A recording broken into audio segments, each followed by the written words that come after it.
अस्सलाम वालेकुम दोस्तों, कैपिटल इनसाइट के एक नए प्रोग्राम के साथ राना उस्मान मुज़फ़्फ़र आपकी खिदमत में हाजिर है। आज के प्रोग्राम में हम बताएंगे कि गुज़िश्ता रोज़ जो अहम डेवलपमेंट हुई और पार्लियामान में जो अहम बिल लाए गए, कानूनी बिल, और उन बिल को कैसे पास करवाया गया, क्या सूरत हाल थी, इस वीलॉग में सब कुछ आपको बताएंगे। जैसे कि हमने गुज़िश्ता रोज़ देखा कि पार्लियामान में कुछ बिल लाए गए, जिन बिल्स में सुप्रीम कोर्ट और जो हाई कोर्ट्स हैं उनमें जजेस की तादाद में इजाफ़ा। इसके साथ जो एक्सटेंड किया गया तमाम सर्विसेज की, जिसमें पाकिस्तान नेवी, पाकिस्तान आर्मी और पाकिस्तान फ़ज़ाइया जो है, इनके सर्विसेज चीफ का जो ओहदा मियाद है वो 5 साल रख दी गई है। इन अहम बिल्स में एक प्रैक्टिस एंड प्रोसीजर बिल जो था वो भी था। जैसे कि कमेटी है प्रैक्टिस एंड प्रोसीजर बिल की, जो फैसला करती है कौन सा केस लगाना है, कौन सा केस नहीं लगाना, क्योंकि अभी तक आइनी बेंच जो है वो नहीं बने।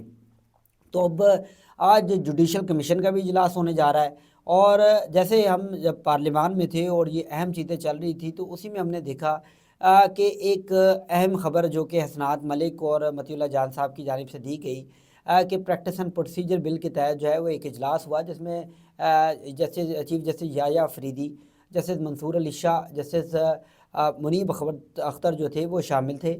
और दो जजेज़ ने जो है इख्तलाफ किया कि पहले ये 26वीं आइनी तरमीम के लिए जो जुडिशल कमीशन बुलाया जा रहा है, इससे कबल जो है वो आपको चाहिए कि 26वीं आइनी तरमीम का जो जुडिशल केस है वो लगाना चाहिए और इसका रिव्यू करना चाहिए। लेकिन जो है चीफ जस्टिस याया अफरीदी जो है उनकी जानिब से इससे इनकार किया गया, और उन्होंने जुडिशल कमीशन जो है उसको बुलाने का जो फ़ैसला था वो बरकरार रखा। और आज जुडिशल कमीशन का जो फ़ैसला है उसके हवाले से उस पर अमल दरामद होगा और जुडिशल कमीशन का इजलास बुलाया जाएगा। इसमें अब हकूमती नुमाइंदे, जिसमें अटॉर्नी जनरल, वज़ारत वज़ीर कानून, इसके अलावा सुप्रीम कोर्ट के कुछ जजेज़, सीनियर जजेज़, जिसमें जैसे chief justice Yahya Afridi, justice Mansoor Ali Shah, justice Munib Akhtar और जस्टिस जमाल मंदुक है, जो एक और जस्टिस जो हैं वो शामिल हैं। और इसके अलावा हुकूमती रहनुमा पार्लियामान से बिलावल भुट्टो जरदारी, इसके अलावा दीगर लोग जो हैं वो शामिल हैं। तकरीबन 11 से 12 मेंबर जो है जुडिशल कमीशन में मौजूद होंगे। अब आपको पता है कि जो मेंबर्स हैं, हुकूमत ने ये बिल 26वीं आइनी तरमीम ऐसी की है कि इसमें जो तादाद चाहिए वो तादाद पहले ही जो है अप्रॉक्सीमेटली हुकूमत की जानिब से पूरी कर ली जाती है कि किसको कैसे लगाना है और किन जजेस को आइनी बेंच में शामिल करना है। क्योंकि एक तरफ तो जो तहरीक इंसाफ है वो आइनी बेंच की ही मुखालफत कर रही है, लेकिन अब हुकूमत जो है वो दर पे दर जल्दी जल्दी जो काम है वो करती जा रही है, और अब आइनी बेंच जो है वो बनने जा रहा है। आइनी बेंच बनने के बाद जो केसेस होंगे जिसमें आइन की कोई शिक होगी या जिसमें आइनी मामलात होंगे वो उन बेंचेस में जाएंगे, और उन बेंचेस में जाने के बाद जो है वो आइनी बेंच फ़ैसला करेगा। इन आइनी बेंच में होगा कौन? इन आइनी बेंच में वही होगा जिसको हुकूमत चाहेगी, क्योंकि हुकूमत ने एक ऐसी तादाद रखी है और उस तादाद में ऐसे नंबर्स रखे हुए हैं कि अगर वो नंबर्स जो हैं उनके पास पहले से मौजूद होंगे और जिन जजेस को वो चाहेंगे उनको सेलेक्ट कर पाएंगे। तो उसके बाद तमाम तर चीज़ें जो हैं वो मैनेज होती हुई नज़र आती हैं, और मैनेज होने के साथ साथ आपने देखा कि हुकूमत जो चाहे, जो चाहती है वो कर रही है। तहरीक इंसाफ का क्या किरदार है? तहरीक इंसाफ का किरदार जो है वो सिर्फ दिखावे का किरदार नज़र आता है। जो मौजूदा क़यादत बाहर है वो इस तरह लगता है कि सिर्फ वो दिखावे के लिए जो इक़दामात उठाती है कि अगर इमरान ख़ान को, क्योंकि इमरान ख़ान को तो जेल में जो एक्सेस है अखबार, टीवी और निजी चैनल जो हैं, पीटीवी तक एक्सेस थी, लेकिन अब वो भी पता नहीं बंद कर दी गई है या फिर है। लेकिन इमरान ख़ान तक वो ख़बरें नहीं पहुंचती जो बाहर के हालात हैं। ऐसी इसी सूरत हाल में हमने ये भी देखा कि एक तरफ अली अमीन गंडापुर साहब जो कि वज़ीर आला हैं, उनकी जानिब से रोज़ाना जो है वो डायलॉग मारे जाते हैं, लेकिन डायलॉग के बरअक्स हमने देखा कि जो चीज़ें हैं उन पर अमल दरामद नहीं होता। सबसे अहम चीज़, जैसे कि बुशरा बीबी, गुज़िश्ता रोज़ उनको देखा कि अदालत में उन्होंने कहा कि हमारे वकील और दीगर वकला भी जो हैं वक्त ज़ाया करते हैं। अब वो जो जेल में बैठा शख्स है उसका क्या कसूर है? बेगुनाह हम जेल में रहे, और मैं अपना सामान जो है वो गाड़ी में रखा हुआ है, मुझे अदालत जेल भेजना चाहती है तो मैं जेल जाने के लिए दोबारा से तैयार हूँ। तो ये सूरत हाल है कि बुशरा बीबी जो कि कई माह तक जेल में रही, उन्होंने सूरत हाल बताई कि जेल में ये सूरत हाल है, और जो उनके लोग हैं वो भी ड्रामेबाजी कर रहे हैं, ना सिर्फ उनके वकला بن کے، بلکہ ان کی جو قیادت ہے وہ صرف ڈائلاگ بازی اور مختلف جو ہے وہ ٹیکٹس کر رہی ہے کہ ٹائم گزرتا جائے۔ اب دوبارہ سے ایک نیا پروگرام تحریک انصاف کی جانب سے بنایا گیا کہ اب وہ جلسے جلوس کریں گے، لوگوں کو موٹیویٹ کریں گے۔ لوگوں کو پہلے بھی موٹیویٹ کیا گیا اور اس کے بعد مارے پڑوائی گئی اور جیلوں میں بھیجا گیا اور ذلیل و خوار کر کے ان کا کریکٹر سرٹیفکیٹ جس میں دہشت گردی کے پرچے آ گئے۔ اس کے بعد جو ہے وہ اب دوبارہ یہ ڈائلاگ بازی جو ہے موجودہ قیادت جو ہے اس کی طرف سے شروع کر دی گئی ہے۔ ہم نے دیکھا کہ شیر افضل مروت صاحب جو ہے، شیر افضل مروت کی جانب سے کہا جاتا ہے کہ مجھے قیادت دی جائے۔ کیا ان کو قیادت دی جانے کی ضرورت ہے؟ کیا وہ خود عمران خان کی رہائی کے لیے یا پھر جو اقدامات تحریک انصاف کے رہنماؤں کے خلاف ہو رہے ہیں ان کے خلاف اٹھ نہیں سکتے؟ بالکل یہ جان بوجھ کے اس طرح کی چیزیں جو ہے کہی جاتی ہیں کہ اگر ہمیں اجازت دی جائے، اگر ہمیں ٹارگٹ دیا جائے، تو کیا ٹارگٹ کوئی بھی اپنا اگر کوئی مشکل میں ہے تو وہ منہ سے کہے گا کہ میں مشکل میں ہوں کہ آپ مجھے اس مشکل سے نکالیں؟ مشکل میں نکالنے کے لیے اگر کوئی دوست احباب جو بھی ہوتے ہیں وہ ان کو ان کا جو احساس ہوتا ہے کہ ان کو کیسے نکالنا ہے۔ اب عمران خان جو ہیں وہ جیل میں ہیں۔ عمران خان بارہا جو ہے احتجاج کے لیے کہہ چکے ہیں اور جو احتجاج کیا جاتا ہے وہ سب کے سامنے ہے کہ عوام کو مار پڑتی ہے اور یہ لیڈران جو ہے چھپے بیٹھے رہتے ہیں۔ اب دوسرے بل کی بات کروں گا جو میعاد میں اضافے کی بات کی گئی ہے جس میں سروسز چیف کی، اس میں جو سروسز چیف کی میعاد جو ہے وہ 5 سال مقرر کر دی گئی ہے۔ اس میں جو موجودہ آرمی چیف ہیں ان کے حوالے سے بھی اب جو تقریباً ان کا جو ٹینیور ہے وہ 2 سال مزید جو ہے وہ بڑھ گیا ہے اور وہ 5 سال تک جو ہیں وہ آرمی چیف رہیں گے۔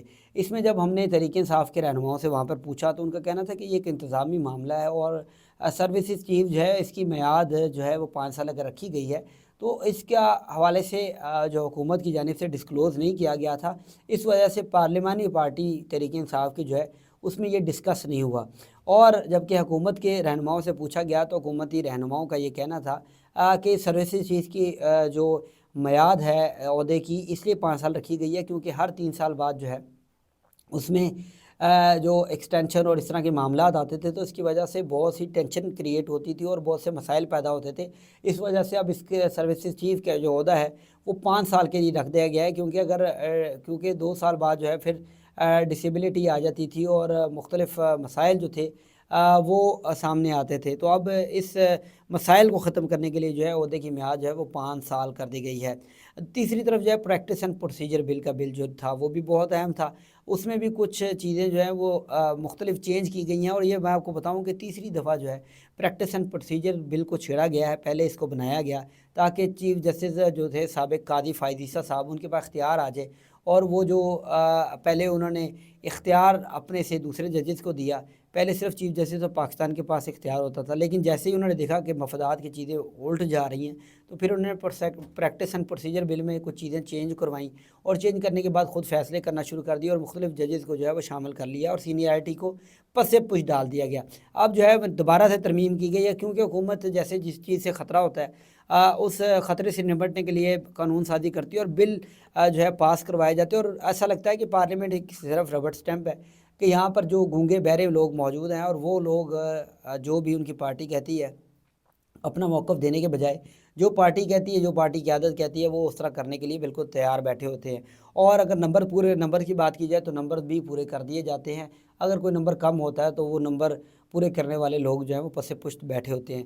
ہم نے اب یہ صورتحال دیکھی ہے کہ پاکستان میں بدلتی صورتحال ہے کہ یہاں پر مہنگائی جو ہے اسے ہر بندہ پریشان ہے۔ دوسری طرف جو اکانومی ہے کہا جاتا ہے کہ معیشت کے جو شاری ہیں وہ اچھے ہوتے جا رہے ہیں، لیکن آپ گراؤنڈ پہ دیکھتے ہیں تو امیر امیر سے تر اور غریب غریب سے تر غریب تر ہوتا جا رہا ہے اور لوگ جو ہے وہ پریشان ہیں مہنگائی سے۔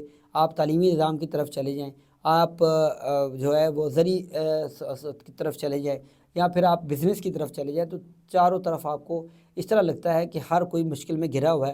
جو ٹریڈ تھی، جو پیسے کی سرکولیشن تھی، وہ ایسا لگتا ہے مکمل طور پر رک گیا ہے۔ ہم نے دیکھا کہ جو پراپرٹی کا کام تھا وہ سب سے ٹاپ پہ جاتا تھا ریئل اسٹیٹ کا، لیکن اب یہ صورتحال کچھ یوں بن گئی ہے کہ ریئل اسٹیٹ بھی جو ہے وہ اس طرح جا رہی ہے کہ اب سمجھ سے بالا تر ہو چکا ہے کیونکہ جو آپ چیز بیچنا چاہتے ہیں تو خریدار نظر نہیں آتا۔ اوورسیز پاکستانی جو اس میں پاکستان میں انویسٹ کرتے تھے ओवरसीज़ पाकिस्तानियों की दिलचस्पी ख़त्म हो गई है। हमने देखा कि ओवरसीज़ पाकिस्तानी जो है पैसा यहाँ पे इन्वेस्ट करने के बजाय जो चीज़ें उनकी मौजूद है यहाँ से वो वापस लेकर जा रहे हैं। क्यों? और आप अगर नौजवानों के पास चले जाते हैं तो हर नौजवान जो है वो सिर्फ उसकी यही ख्वाहिश है कि किसी तरह से वो डेवलप कंट्री जिस तरह अमेरिका, कनाडा, ऑस्ट्रेलिया, इंग्लैंड और दीगर ममालिक जैसे ममालिक जर्मनी, यूरोपीय यूनियन के, वहाँ पर चले जाए। ये ऐसा क्यों है? असल में ऐसा यूँ इसलिए है कि जो लोग हैं उनको ये पता लग चुका है कि उनकी आवाज़ कोई नहीं सुनता। कुछ अशराफिया की आवाज़ सुनी जाती है और अशराफिया एक दूसरे की आवाज़ सुनकर जो फ़ैसले करने होते हैं वो फ़ैसले करते हैं। अवामी मफाद में ना कोई पार्लियामेंट रात को ओपन होती है, ना इतवार को इजलास होते हैं, ना ही सुप्रीम कोर्टें जो हैं वो या हाई कोर्ट जो है वो रात को खुलती हैं। अवामी मामलात में जो कई कई हज़ार जो केसेस हैं वो मौजूद हैं, कोई पूछने वाला नहीं है। लेकिन जब हुकूमती मफादात या शराफिया के मफादात होते हैं तो पार्लियामान भी रात को खुल जाता है। अवामी टैक्स से चलने वाला पार्लियामान, सुप्रीम कोर्ट, हाई कोर्ट और तमाम अदारे, इलेक्शन कमीशन जो है वो तमाम रात को भी खुलते हैं, सुबह भी खुलते हैं। जिस वक्त फ़ैसले करने होते हैं उस वक्त फ़ैसले हो जाते हैं। तो इस वक्त नाउमीदी की एक लहर है, हर बंदा परेशान है कि होने क्या जा रहा है। लेकिन हर कोई, आपको पता है कि पहले देखा जाता था कि एक कशमकश होती थी कि आगे क्या फ़ैसला होगा, इतने नंबर पूरे, इतने नंबर पूरे। लेकिन अब लोग बिल्कुल क्लियर हो चुके हैं। जो लोगों की परसेप्शन होती है वही चीज़ें फ़ैसला, जैसे कुछ चीज़ों का जो फ़ैसला है वो पहले ही अवाम या फिर कुछ जर्नलिस्ट जो हैं वो पहले ही बता देते हैं कि आगे होने क्या जा रहा है। पहले किसी को नहीं पता होता था कि आगे क्या होगा, लेकिन अब लोग परसेप्ट कर देते हैं, बता देते हैं कि आगे ये होगा, ये होगा, वो होगा। जैसे कि जो अब इस वक्त सुप्रीम कोर्ट की सूरत हाल है तो लोग परसेप्शन दे रहे हैं। कुछ जो सहाफ़ी हैं, सीनियर जर्नलिस्ट हैं, वो बता रहे हैं।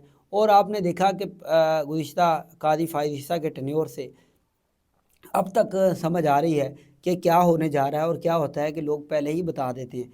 तो इस तरह ये सूरत हाल जो है वो गमगीर से गमगीर होती जा रही है। लेकिन हुकूमत और हुकूमत के जो दोस्त अहबाब हैं और या फिर जो लोग, कुछ लोग जो अशराफी हैं जो इससे फ़ायदा उठा रहे हैं सिस्टम से, वो कहते हैं कि कुछ नहीं होने जा रहा, मुल्क बेहतर सूरत हाल में जा रहा है और मुल्क तरक्की कर रहा है। लेकिन अगर आप ग्राउंड पे चले जाते हैं तो ना सिर्फ मुल्क तरक्की नज़र आती है, ना मुल्क की तरक्की जो है वो आपको नज़र आती है कि क्या होने जा रही है कि लोग मजबूरियों में सड़कों पर आ चुके हैं। डकैती, चोरी, रज़नी, हर चीज़ किस्म की जो वारदातें हैं उनमें इजाफ़ा हो चुका है। घरों में खाने के लिए राशन नहीं है, पहनने के लिए लोग जो कपड़े अगर एक माह में या फिर एक साल में 4 जोड़े लेते थे तो एक एक, दो दो जोड़ों से गुजारा किया जा रहा है। अगर तालीम के लिए अपने बच्चों को लोग अच्छे स्कूलों में भेजते थे तो अपने बच्चों को लोगों ने अपने स्कूलों से हटाकर जो सरकारी स्कूल हैं या फिर उन स्कूलों में भेज दिया जिधर तालीमी मेयार जो है वो कुछ हद तक कम है। तो ऐसी सूरत हाल में जहाँ पर लोग परेशान हों, लोग नाउम्मीद हों, लोगों को फ़ैसलों का पता हो कि आगे क्या होने जा रहा है और उनको पता हो कि उनके मफाद में कुछ नहीं होगा, ये कुछ मखसूस तबके जो हैं उनके मफाद में सब कुछ किया जा रहा है। सब कुछ जो किया जाता है उसका फ़ायदा सिर्फ उन्हीं को होगा। आवाम जो है वो इसी तरह ज़लील व ख्वार होगी और अगर वो आवाज़ उठाएगी या फिर इंसाफ लेने जाएगी तो उनकी आवाज़ को बंद किया जा सकता है। उनके जो सवाल है उनको जो है वो जवाब देने के बजाय सख्ती से दबाया जा सकता है। तो फिर जो है नाउमीदी बढ़ती है और ना सिर्फ नाउमीदी बढ़ती है तो उसके साथ साथ लोग जो है मोहब्बत और प्यार जिस मुल्क से करते हैं वो भी ख़त्म हो जाती है। तो आज के प्रोग्राम में राना उस्मान को दीजिएगा इजाज़त। अगले प्रोग्राम में फिर आपकी खिदमत में नए टॉपिक के साथ हाज़िर होंगे और नई अपडेट जो हैं वो आपको देते रहेंगे और वो अहम तज्ज़िया जो आप सुनना चाहते हैं, जो आवाम की आवाज़ है, वो हम करते रहेंगे। राना उस्मान को दीजिएगा इजाज़त। अल्लाह हाफ़िज़।